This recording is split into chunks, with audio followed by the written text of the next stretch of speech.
పరిధిలోని బోడుప్పల్లో దారుణం చోటు చేసుకుంది. అభయ మల్టీ స్పెషాలిటీలో పేషెంట్ బంధువులు డబ్బులు చెల్లించడం లేదని సిబ్బంది రోగికి అమర్చిన ఆక్సిజన్ ను తొలగించారు. బోడుప్పల్లోని జ్యోతినగర్ కు చెందిన నాగమ్మ జ్వరం, ఆస్తమాతో గత నెల 23న అభయ ఆసుపత్రిలో అడ్మిట్ అయ్యారు. చికిత్సకు వారి వద్ద డబ్బులు లేకపోవడంతో రోగి బంధువులు నాగమ్మను గాంధీ ఆసుపత్రికి తీసుకెళ్తామన్నారు. కానీ సిబ్బంది ఇవాళ రేపు అంటూ కాలయాపన చేస్తూ వచ్చారు. చివరకు తమకు డబ్బులు చెల్లించి నాగమ్మను వేరే ఆసుపత్రికి తీసుకెళ్లడాన్ని, లేకపోతే రోగికి అమర్చిన ఆక్సిజన్ ను తొలగిస్తామని బెదిరింపులకు దిగారు. తమ వద్ద డబ్బులు లేవని, తెచ్చినవి మందులకే సరిపోయాయని కూడా చెప్పినా వినకుండా రోగికి ఆక్సిజన్ అందకుండా చేశారు. దీంతో నాగమ్మ మృతి చెందింది. అభయ ఆసుపత్రి యాజమాన్యం మృతదేహాన్ని కూడా ఇవ్వలేదు. డెడ్ బాడీ కావాలంటే డబ్బులు కట్టాలని, లేకపోతే తమ ఆసుపత్రిలో టాయిలెట్లైనా శుభ్రం చేస్తూ సెక్యూరిటీ గార్డుగా పనిచేయాలని దబాయించింది.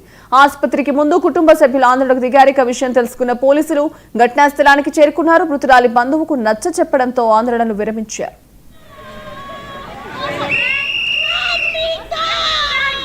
మొన్న 23వ తారీఖున ఏదైతే బోడుప్పల్లో ఉంటున్నటువంటి వీరు ఎవరైతే ఉన్నారో నాగమ్మ అనే పేషెంట్ ని 23వ తారీఖు హాస్పిటల్లో తనకు జ్వరం వచ్చిందనే ఆలోచనతో ఇక్కడ అడ్మిట్ చేస్తే మరి తర్వాత ట్రీట్మెంట్ జరిగిన ప్రాసెస్ లో మరి అది ఏం జరిగిందో తెలియదు. కానీ మొత్తం మీద అయితే బిల్లు అయినా కొద్దీ తన కాళ్ళకు ఉన్నటువంటి పట్టీలు కూడా కుదవబెట్టి ఇక్కడ బిల్లు కట్టుకున్నారు. బిల్లు కట్టుకున్న తర్వాత ఈ రోజు తను మరణించడం జరిగింది. మధ్యాహ్నం మరణించిన తర్వాత బాడీని అప్పచెప్పమని చెప్తే మిగతా బిల్లు ఏదైతుందో ఆ బిల్లు పే చేస్తేనే మేము బాడీని పంపిస్తామని చెప్పి ఇక్కడ ఆసుపత్రి వారు చెప్పడం జరిగింది.